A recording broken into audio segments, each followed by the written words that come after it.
साथियों नमस्कार। बैरेक्ट रीडर के यूट्यूब चैनल में आपका स्वागत है।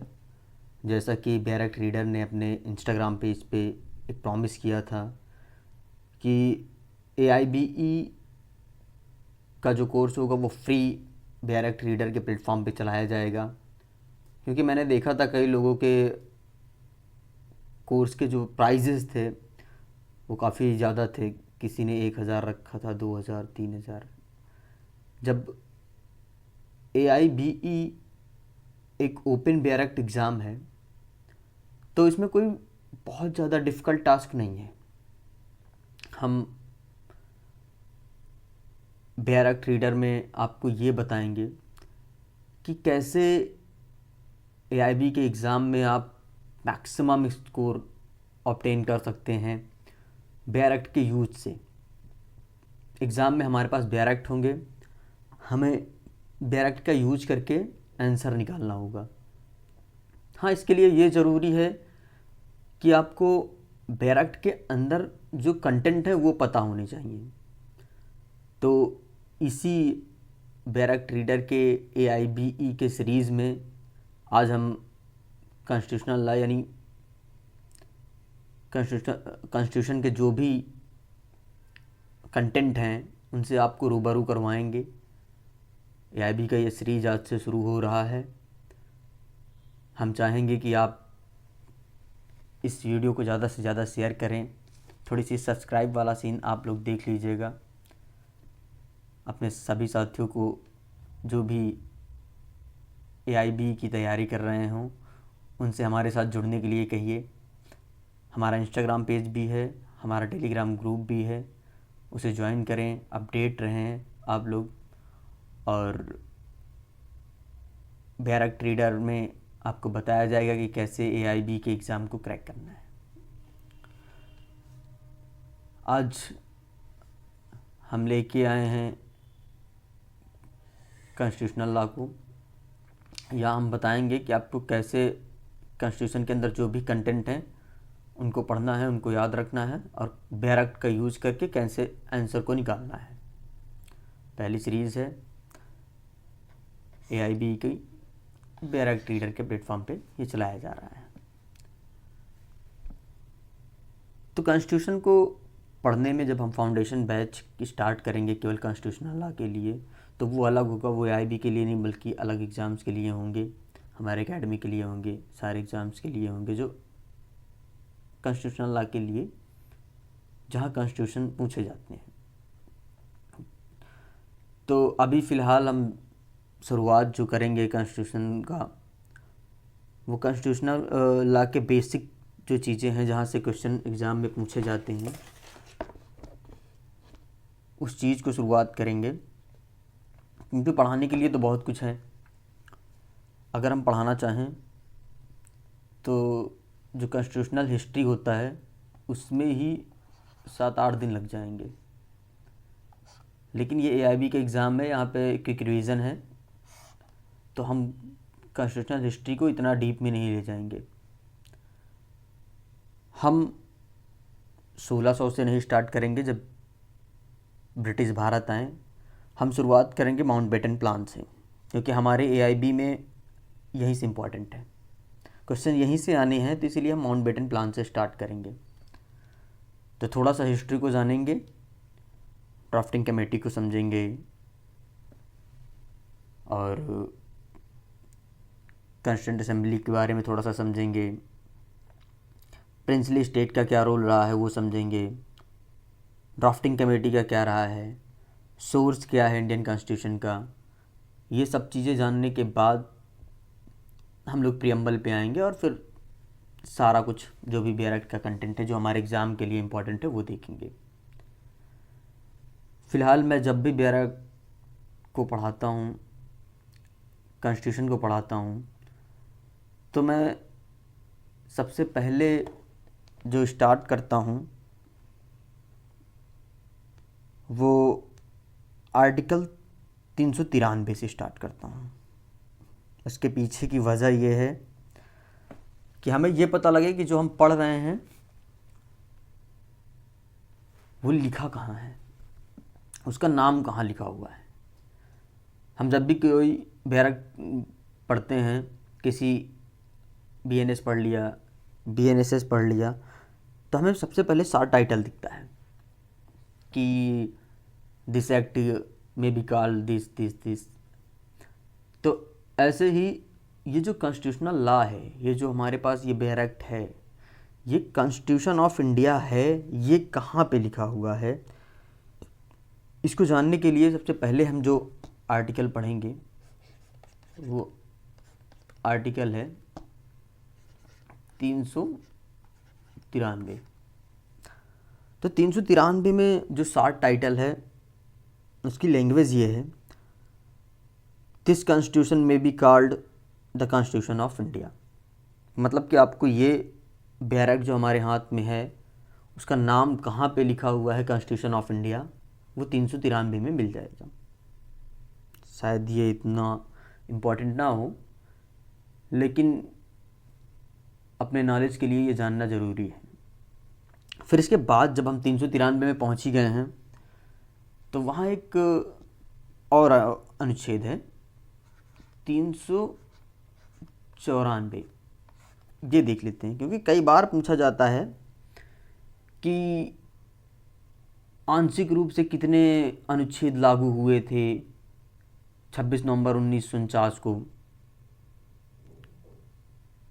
तो इसमें जो 394 की लैंग्वेज है, जब आप उसमें पढ़ेंगे तो वहाँ पे आप देखेंगे कि लिखा हुआ है दिस आर्टिकल एंड आर्टिकल्स, मतलब जो इम्पोर्टेंट आर्टिकल्स थे उस दिन लागू हो गए थे। तो इसमें जो अनुच्छेद लिखे हुए हैं 5, 6, 7, 8, 9, 60, 324, 366, 367, 389, 380, 388, 391, 392 एंड 393। अब जब आप इसकी गणना करेंगे, इसको काउंट करेंगे, तो ये 15 हो रहे हैं। लेकिन 15 प्लस दिस आर्टिकल मतलब 394, ये आर्टिकल है, नंबर नहीं।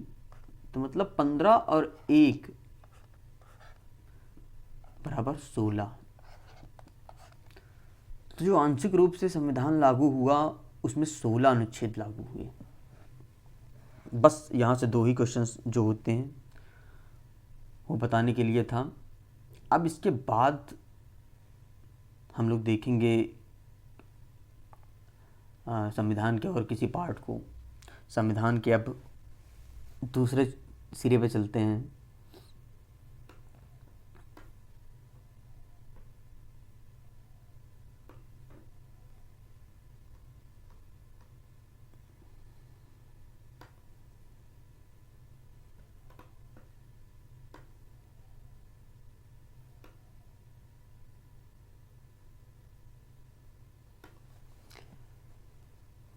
अब हम लोग जो बात करेंगे वो जो हमने कोर्स डिज़ाइन किया है उसके अकॉर्डिंग अब हम चलेंगे। तो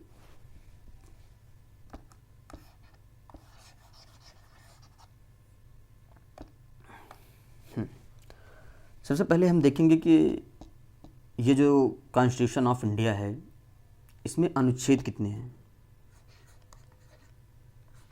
आर्टिकल्स की संख्या कितनी है। जब हम नंबरिंग पे ध्यान देंगे तो ये है 395। बहुत से अनुच्छेद ऐड हुए हैं, बहुत से रिपीट भी हुए हैं, लेकिन जो नंबर वहाँ पे दिखते हैं, लास्ट का जो नंबर है वो 395 है, इसीलिए हम 395 ही कहेंगे। बाकी जो ऐड हुए हैं वो क्लॉजेज हैं। तो अनुच्छेद की जो संख्या है वो 395 है। फिर इसके बाद पार्ट देख लेते हैं।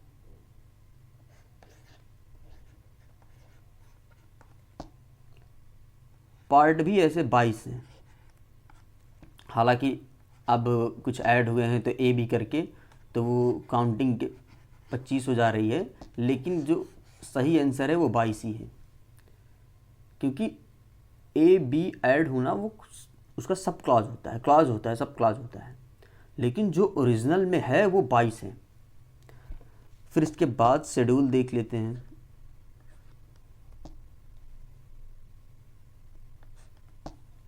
शेड्यूल तो 12 हैं, पहले 8 थे ओरिजिनली, अब 12 हैं। ये संविधान का एक छोटा सा परिचय है, जहाँ पे आपको संविधान का नाम, आंशिक रूप से संविधान कब लागू हुआ, उसमें कितने अनुच्छेद लागू हुए, कितने आर्टिकल हैं, कितने पार्ट हैं, कितने शेड्यूल हैं। अब एक और जो परिचय है संविधान का वो देख लेते हैं। संविधान अपने आप में एक बहुत लेंदी है। हाँ, एक अब लेंदी की नाम, लेंदी शब्द आया है, तो पहले भारत का संविधान जो था वो विश्व का सबसे बड़ा लिखित संविधान था। लेकिन अब यूगोस्लाविया एक ऐसा कंट्री है जिसका संविधान विश्व का सबसे बड़ा लिखित संविधान है।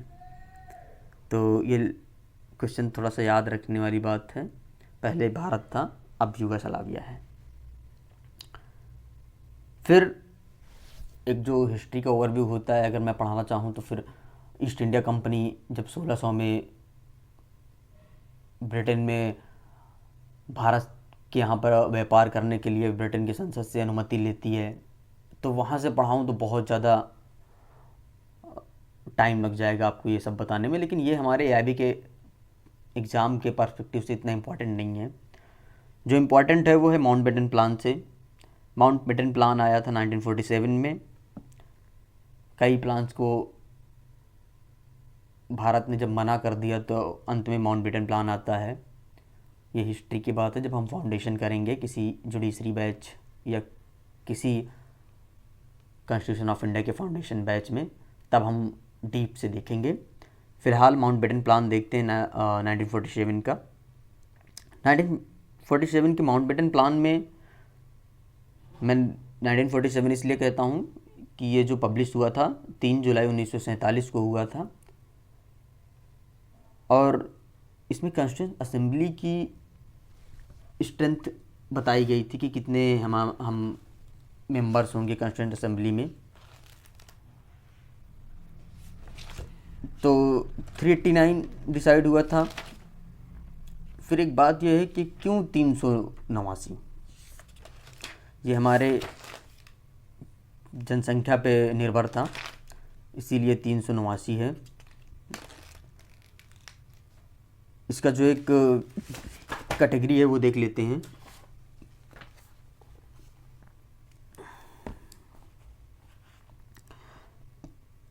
दो 296 इसमें तो ब्रिटिश इंडिया का था।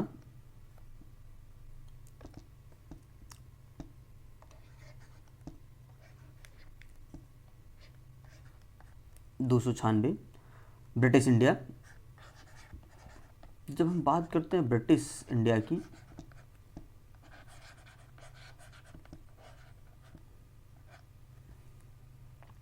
इसके अंदर भी कैटेगरी है। ब्रिटिश इंडिया में 4 एक कमिश्नरी स्टेट थे, तो 292 ब्रिटिश इंडिया के और 4 कमिश्नरी। तो इसका भी एक थोड़ा सा कर देते हैं, ये हो जाएगा ब्रिटिश इंडिया और ये 4 बाकी के कमिश्नरी स्टेट के। फिर 93 जो थे, 93 प्रिंसली स्टेट थे हमारे यहाँ, उनके लिए सीट रिजर्व की गई थी।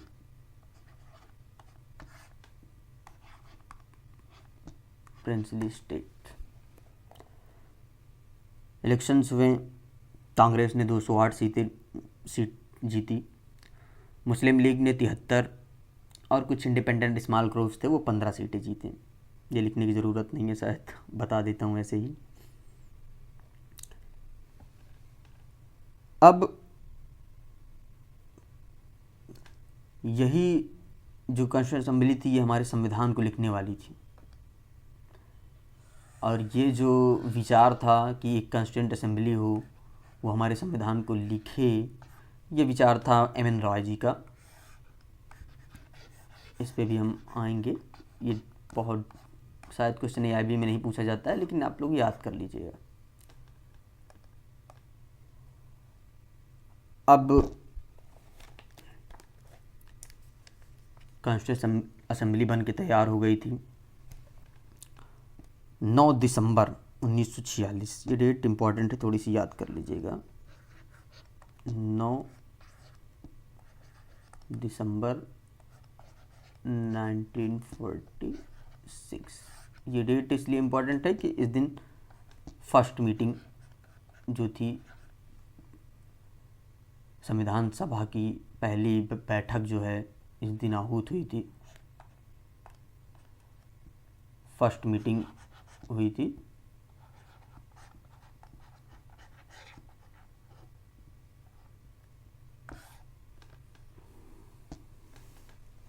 थोड़ी सी भी राइटिंग देख लीजिएगा आप लोग, राइटिंग अच्छी नहीं है। तो इस पहली मीटिंग के जो अध्यक्षता थे वो डॉक्टर सच्चिदानंद सिन्हा जी ने किया था।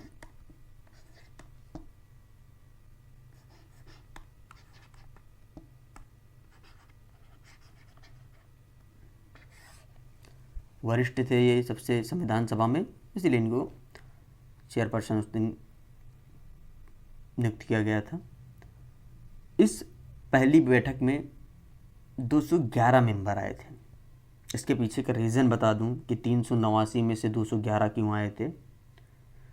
मुस्लिम लीग ने बाइकआउट किया था 1946 के इस पहली बैठक को मुस्लिम लीग ने बाइकआउट किया। फिर इसके बाद इनके बाइकआउट करने का पीछे रीज़न ये था कि ये लोग चाहते थे कि पाकिस्तान अलग बने। माउंटबेटन प्लान में इनकी बात मान ली जाएगी। हम ये कॉन्स्टिट्यूंट असेंबली का प्रारूप पढ़ रहे हैं। माउंटबेटन प्लान जो आया था वो भारत को इंडिपेंडेंस देता है, ये बात आगे हम डिस्कस करेंगे, जिसमें मुस्लिम लीग के इस जो डिमांड थी कि सेपरेट पाकिस्तान हो, वो माउंटबेटन प्लान में माना जाता है और माउंटबेटन प्लान को ही एग्जीक्यूट करते हैं। ये संविधान सभा का प्रारूप है, आप एक बार देख लीजिए। पहली बैठक में 211 लोग आए थे। मुस्लिम लीग ने बाइकआउट किया था। अब मुस्लिम लीग तो जो सीट थी उनकी वो 73 थी। फिर 211 कैसे? क्योंकि जो हमारे प्रिंसली स्टेट हैं अभी उनका भविष्य तय नहीं हुआ था कि वो जाएंगे कहाँ। हमारे यहाँ कुल छोटे बड़े अगर देसी रियासतें उस समय जोड़ी जाती तो 552 थे, उनके बारे में बात करेंगे। फ़िलहाल जो परमानेंट प्रेसिडेंट बनते हैं संविधान सभा के वो डॉक्टर राजेंद्र प्रसाद थे, वो इलेक्टेड थे। इलेक्टेड इसलिए कह रहा हूँ क्योंकि जब इलेक्शन हुआ डॉक्टर राजेंद्र प्रसाद इलेक्शन के लिए जब अपना नॉमिनेशन फाइल करते हैं तो इनके अपोजिशन में कोई नहीं था, ये निर्विरोध चुने गए थे, इसीलिए ये इलेक्टेड है। एच.सी. मुखर्जी जो वाइस प्रेसिडेंट थे इस संविधान सभा के, और ये संविधान सभा 2 तरीके से काम करती है। बहुत डीप पे जाने की ज़रूरत नहीं है, जितना इम्पोर्टेंट है आपके एग्ज़ाम के पर्पज़ से वो बताए दे रहे हैं। संविधान सभा 2 तरीके से काम करती थी। एक डॉक्टर सच्चिदानंद सिन्हा का याद कर लीजिएगा, एक doctor Rajendra Prasad permanent president. एच.सी. Mukherjee ज़्यादा इम्पोर्टेंट रोल नहीं रखते हैं एग्ज़ाम्स में, तो ज़रूरी नहीं है याद करना। बाकी 2 नाम आप याद करिए, डॉक्टर सच्चिदानंद सिन्हा जो इंटरिम प्रेसिडेंट थे और डॉक्टर राजेंद्र प्रसाद जो परमानेंट प्रेसिडेंट थे। अब हमारी यही संविधान सभा 2 रोल प्ले करती थी। जब ये संविधान बनाते थे तब ये संविधान सभा होती थी जिसकी अध्यक्ष डॉक्टर राजेंद्र प्रसाद होते थे, और यही जब पार्लियामेंट का रोल प्ले करती थी तब जी.वी. मावलंकर जी थे जो स्पीकर का रोल प्ले करते थे। ये बात आपको याद रखनी है। स्पीकर के लिए। अब जैसा कि आप लोगों को पता है कि भारत में 552 रियासतें थी। 549 ने भारत में आना चाहा। 3 रियासतें ऐसी थी जो जिनका अलग सीन था, कुछ तो अपना अलग रहना चाह रहे थे, कुछ पाकिस्तान में मिलना चाह रहे थे। तो इनके बारे में देख लेते हैं, कौन अलग रहना चाह रहा था, कौन पाकिस्तान में मिलना चाह रहा था। जूनागढ़ था, गुजरात में जूनागढ़ है। तो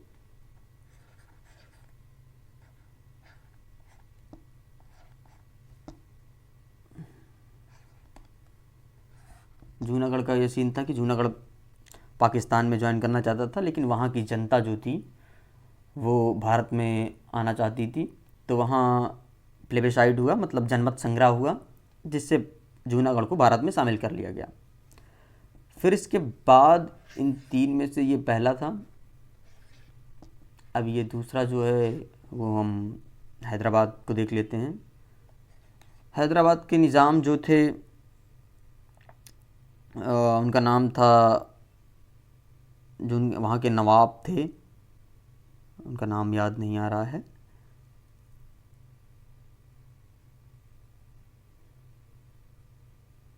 चलिए कोई बात नहीं। वहाँ पे फिर हमने सैन्य जो हमारी प्रक्रिया थी वो करके उस हैदराबाद जो अभी हमारा है, हमने आर्मी की मदद से उसको अपने कब्जे में ले लिया। तो ये हैदराबाद की कहानी हो गई। फिर इसके बाद कश्मीर सब जानते हैं, वो स्वतंत्र रहना चाह रहा था, ना तो इंडिया में और ना ही पाकिस्तान में। फिर वहाँ के जो राजा थे हरि सिंह, क्योंकि राजे रजवाड़े का काम ये होता है कि वो अपना राजसी जो है वो हरदम रखना चाहते हैं, इसलिए ये हरि सिंह के दिमाग में था कि हम अपना अलग बना के रहेंगे। हमारा जो वहाँ अगर जाएंगे तो हमारी सॉवरेंटी ख़त्म हो जाएगी, हम इंडिया के पार्ट हो जाएंगे। तो इसीलिए, और पाकिस्तान में जाएंगे तो ये भी सीन, हम राजा हैं तो अपना अलग कश्मीर लेके रहना चाह रहे थे। लेकिन जब पाकिस्तान ने इन पर आक्रमण किया तो ये भारत के साथ आए और शर्तों के साथ हमने मदद किया और भारत में शामिल किया, भारत में विलय हो गया इनका। तो ये कश्मीर थे तीसरी। तो ये सीन था देसी रियासतों का। इसमें आपको जो थोड़ा बहुत लगे याद करने वाला, मुझे नहीं लगता एग्ज़ाम से कुछ पूछा जाएगा, लेकिन ठीक है, एक बार आप इसको देख लीजिएगा।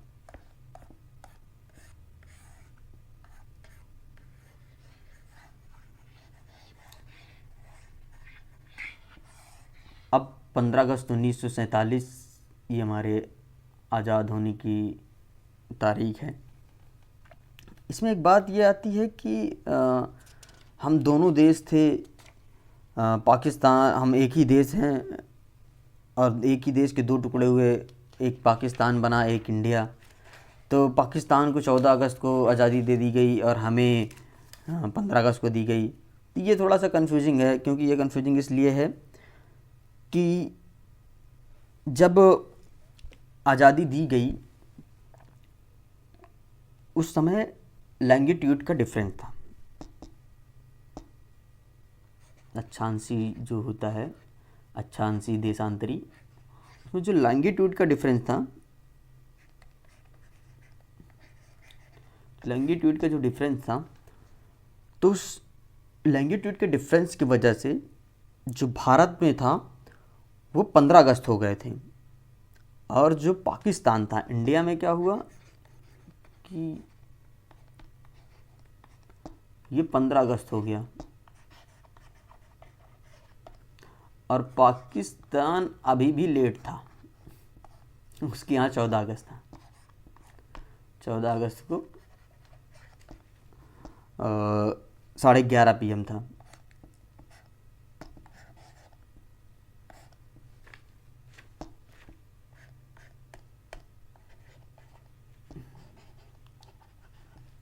और ये लैंगिट्यूड के डिफरेंस की वजह से हुआ था।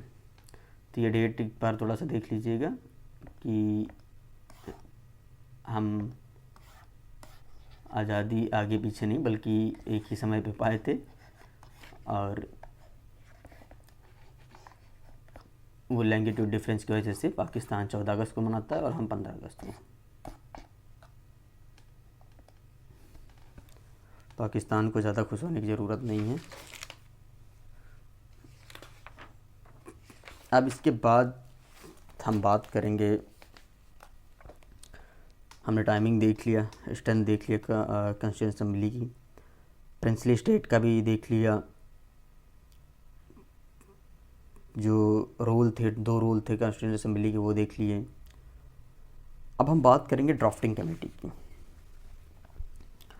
ड्राफ्टिंग कमेटी, संविधान को बनाने के लिए एक ड्राफ्टिंग कमेटी प्रारूप समिति का गठन किया गया। ड्राफ्टिंग कमेटी इम्पॉर्टेंट है हर एक एग्ज़ाम के व्यू से।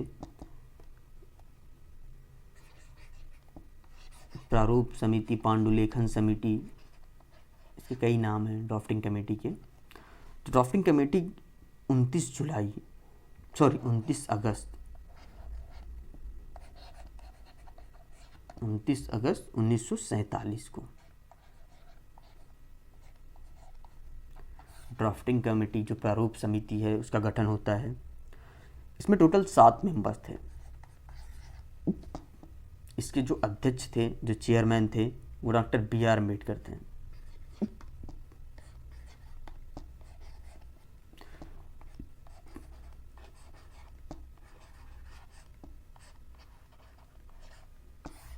इसके चेयरमैन थे,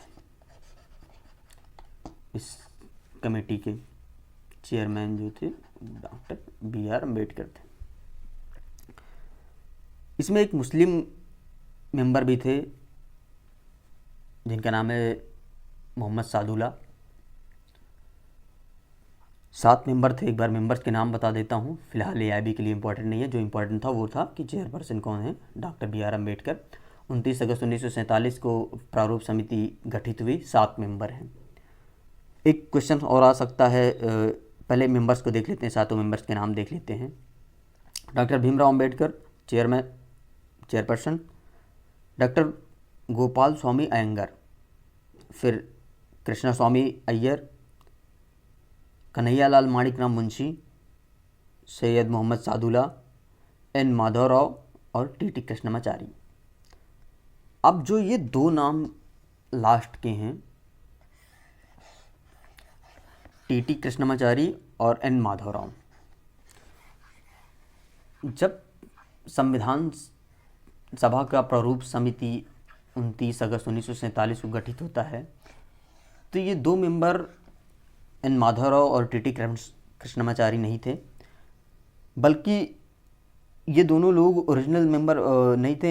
ये आए हैं, N. माधवराव जो रिप्लेस होके आए हैं B.L. मित्र, एक B.L. मित्र थे जिनकी तबीयत कुछ ठीक नहीं थी, तो उन्होंने प्रारूप समिति में मतलब रिजाइन कर दिया, और उनकी जगह पे जो आए वो थे N. माधवराव, और एक D.P. खेतान जी थे जो 1948 में जिनकी मृत्यु हो गई थी, तो उनकी जगह पे T.T. कृष्णमाचारी है।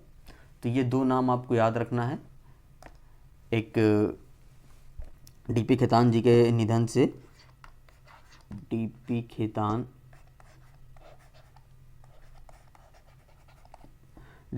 जी के मृत्यु से आए T.T. कृष्णमाचारी, और B.L. मित्रा, इनके स्वास्थ्य को कुछ इशू हुआ तो इन्होंने रिजाइन किया, इनकी जगह पे आए N. माधवराव।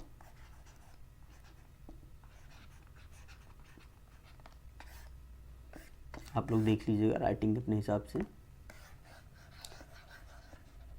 प्रारूप समिति इम्पॉर्टेंट है, कई एग्जाम्स में पूछे जाते हैं, ये याद कर लीजिएगा। और जितना प्रारूप समिति में इम्पोर्टेंट था वो मैंने बता दिया।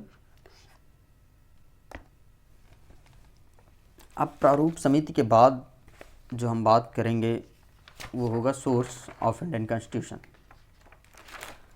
इसके बाद हम लोग सीधे सोर्स पढ़ने के बाद सीधे पहुंचेंगे।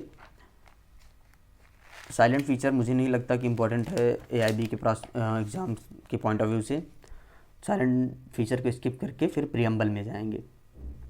तो ये लास्ट टॉपिक होगा, सोर्स ऑफ इंडियन कॉन्स्टिट्यूशन।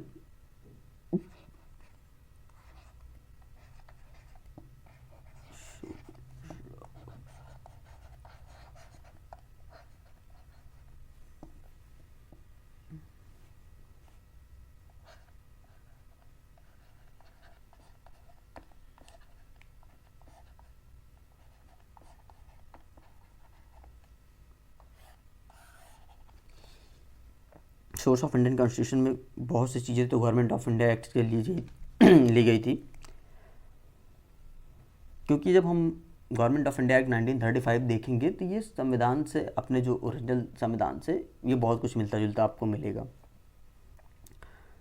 पहले हम बात करते हैं ब्रिटिश कॉन्स्टिट्यूशन से। ब्रिटिश कॉन्स्टिट्यूशन, क्योंकि हमारे ऊपर ब्रिटिश ने ही राज किया, तो ब्रिटिश कॉन्स्टिट्यूशन से बहुत कुछ हमने लिया। जो पहला था वो था parliamentary system of government, rule of law, legislative procedures, single citizenship, combined cabinet system, writs of fundamental rights, parliamentary privilege और बाई कैमरलिज्म, दो सदनी संसद जो है। ये इतने हमने ब्रिटिश कॉन्स्टिट्यूशन से लिया है। इसके पीडीएफ मैं आप लोगों को दे दूंगा टेलीग्राम ग्रुप पे, तो आप इसकी पीडीएफ देख लीजिएगा, तो ये चीज़ें आपको याद हो जाएंगी।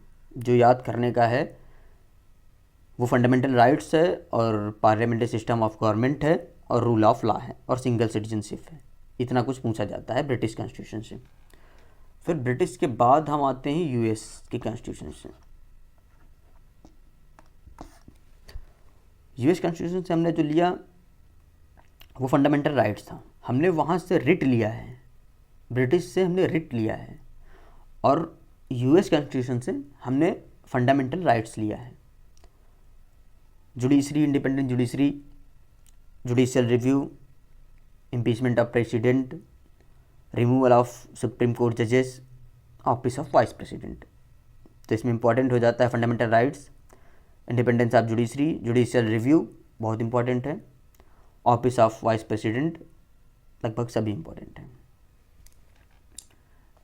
फिर इसके बाद हम आते हैं फ्रेंच।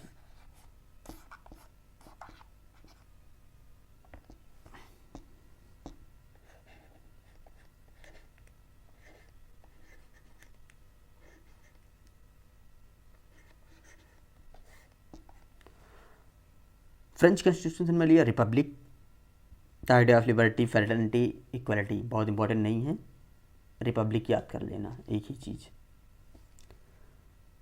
फिर इरिश कॉन्स्टिट्यूशन से हमने लिया डीपीएसपी, इंपॉर्टेंट है डीपीएसपी।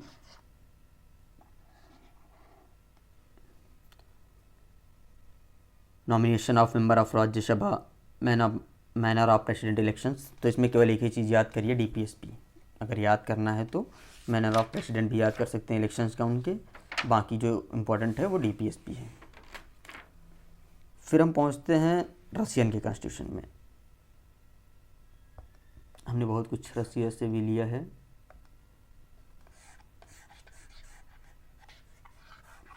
बहुत कुछ का मतलब इम्पोर्टेंट चीज़ें जो एक संविधान में होनी चाहिए। तो सोशलिज्म हमने रशियन से लिया है। जो एक चीज़ इम्पोर्टेंट है वो मैं ये कहूँगा कि फंडामेंटल ड्यूटीज, रशिया से फंडामेंटल ड्यूटीज, बस इतना याद रखना है। फिर आते हैं ऑस्ट्रेलिया से। ऑस्ट्रेलिया से जो हमने लिया वो कॉन्करेंट लिस्ट थी, joint sitting of both houses जो आर्टिकल 108 में है वो भी यहीं से हमने लिया है, ऑस्ट्रेलिया से ही। लेकिन जो इम्पोर्टेंट है वो कॉन्करेंट लिस्ट है, शेड्यूल 7 में आप देखेंगे वो हमने ऑस्ट्रेलिया से लिया है। कनाडा से हमने बहुत अच्छा कुछ लिया है, जैसे हमने फेडरल स्ट्रक्चर कनाडा से लिया है, एक बार कनाडा को लिख देता हूँ। ये पेन थोड़ा कम चल रहा है भाई।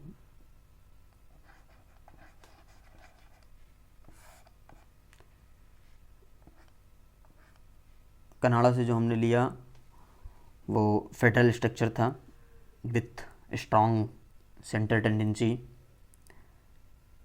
Residuary power of centre, appointment of governor, advisory jurisdiction of supreme court. ये हमने कनाडा से लिया था। अब जो इम्पोर्टेंट है वो है जापान, साउथ अफ्रीका और जर्मनी। जर्मनी से तो हमने इमरजेंसी लिया था। लिख देता हूँ जापान।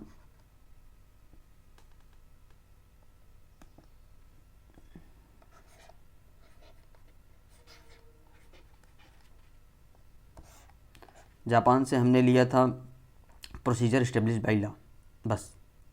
साउथ अफ्रीका से अमेंडमेंट है, साउथ अफ्रीका, यहाँ से अमेंडमेंट लिया था हमने।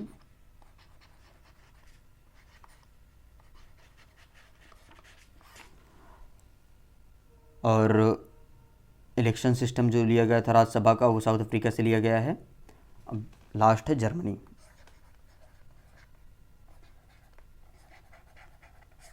जर्मनी से हमने इमरजेंसी लिया था। इमरजेंसी का जो भी प्रोविज़न है वो हमने जर्मनी से लिया था। बस इतना कुछ फ़िलहाल जो मुझे लगता है कि आज के इस वीडियो को ज़्यादा लंबा मत किया जाए।